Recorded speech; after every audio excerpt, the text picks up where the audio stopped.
wisdom is in fact much like learning anything new. It requires someone to impart experience, and it also calls for us to explore and practice it continually in our daily lives. The content of this station is like the earnest instruction of an elder teaching the young, explaining what wisdom is, how to obtain it, and what risks come from lacking it. This not only helps us form a right understanding, but also teaches us how to apply wisdom in everyday life, so that it is no longer an abstract concept, but a practical resource we can live by.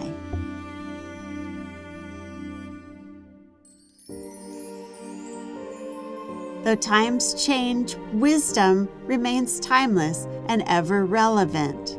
Its value does not lie in being fashionable, but in offering profound insight into life. When I was a son with my father tender and my mother's favorite, he taught me and said to me, "Let your heart hold fast to my words, keep my commandments and live." Parents' teaching forms the foundation of a healthy family and a well-ordered society. Do not forsake her, and she will keep you. Love her, and she will guard you. The beginning of wisdom is this: get wisdom, and whatever else you get insight. To modern readers, the idea of loving wisdom may feel somewhat unfamiliar. Yet the wise teacher instructs us to love wisdom with the same depth of affection we would have when loving a person, with longing, care, and devotion, never letting her out of our sight. When you love wisdom in this way, she will watch over you, guard you, lift you up, and crown you with glory.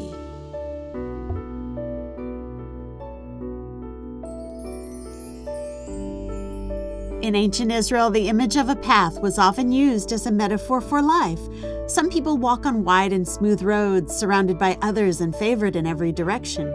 Others tread along winding and narrow paths, walking alone and facing many challenges. However, the wise do not distinguish life's paths by whether they are broad or narrow, but by whether they are the way of the wicked or the way of the righteous. No matter what circumstances we find ourselves in, the key is whether we remain faithful to the principles of wisdom. To fear God and to act with honesty and integrity. A righteous person, regardless of their situation, is always walking on the path of righteousness. But the path of the righteous is like the light of dawn, which shines brighter and brighter until full day. The wicked, on the other hand, may appear to act freely, walking on smooth roads without restraint. Yet the wise remind us that the way of the wicked is in fact shrouded in darkness. They do not know when they will stumble, and because the world around them is enveloped in shadow, they cannot see what lies ahead. The fear that comes in such darkness is beyond words.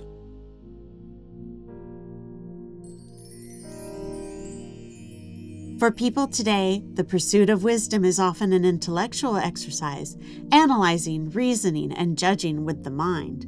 But the wise see wisdom as something that engages the whole being. We must listen carefully with our ears to sound instruction, keep our eyes focused on what is upright, store truth deep in our hearts, guard our speech from wandering off the right path, and make sure that every step we take stays firmly on the way of righteousness.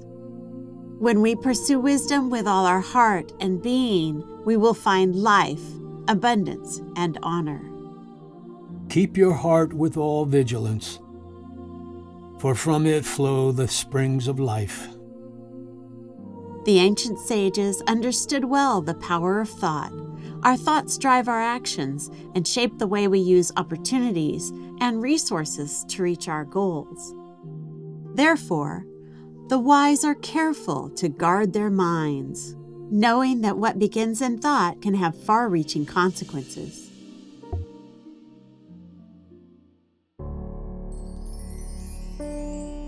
This passage also reminds the young to be wary of the temptations of lust, not to seek love outside the covenant of marriage.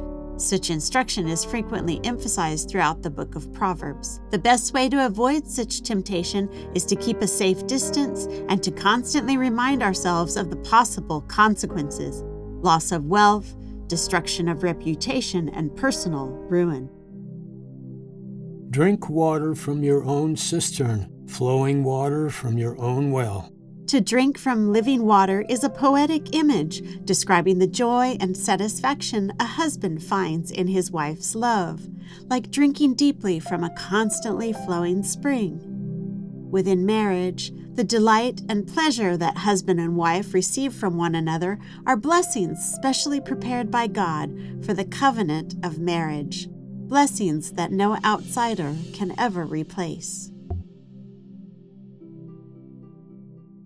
This interlude contains 4 brief admonitions. 1. Giving pledge. In ancient Israel, standing as a guarantor for a friend was a very risky act. It could lead to complete financial ruin. If someone carelessly agreed to be a surety, they were urged to find a way to resolve the matter as quickly as possible, to free themselves like a gazelle from the hunter, like a bird from the hand of the fowler. 2. Laziness.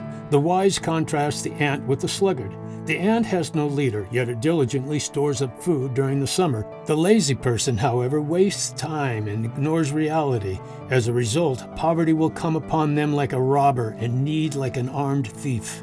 3. The wicked. These are people who exploit human weakness using deceit and provocative words to stir up trouble and accomplish their own schemes. The wise warn that disaster will come upon such people suddenly, and they will be broken beyond healing. No one can rescue them from God's judgment. 4. The things the Lord hates. There are 6 things that the Lord hates, 7 that are an abomination to him. Proverbs chapter 6, verse 16 mentions that God hates 6 things, even 7. In ancient Hebrew literature, such staircase expressions were often used for emphasis to show that examples of this kind are numerous, far more than can be listed in a brief passage. These things include haughty eyes, a lying tongue, and hands that shed innocent blood, a heart that devises wicked plans, feet that hurry to run to evil, a lying witness who testifies falsely, and one who sows discord in a family. Our bodies are the temple of the Holy Spirit, and any part of our body used to harm others is detestable to God.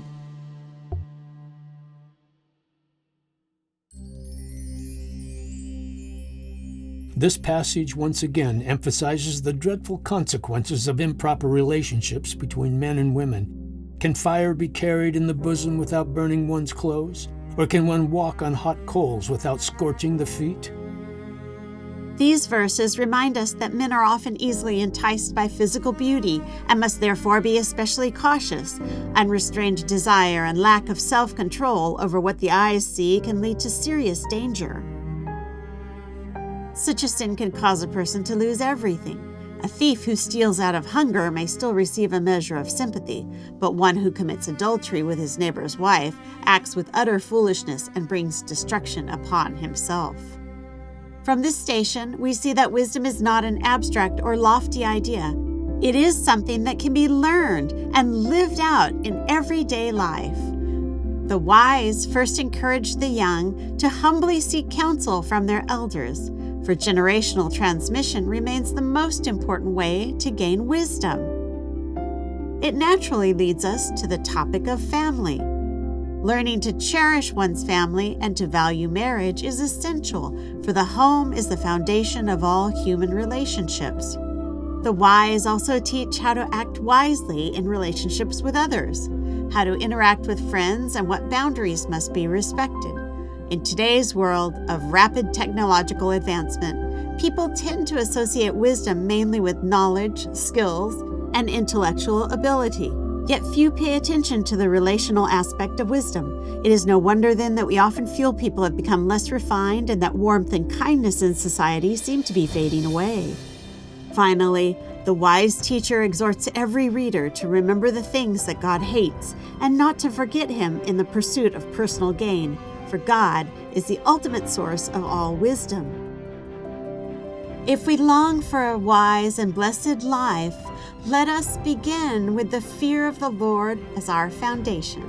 Through the Book of Proverbs Discipleship Bible Study Guide, let us journey together, station by station, listening to the call of wisdom and exploring her goodness. See you at the next station.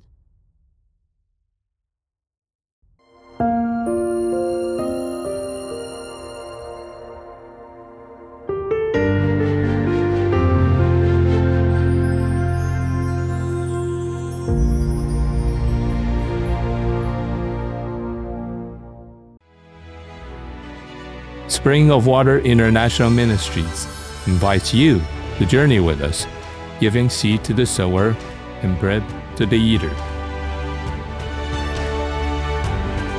For more details, please contact Spring of Water International Ministries.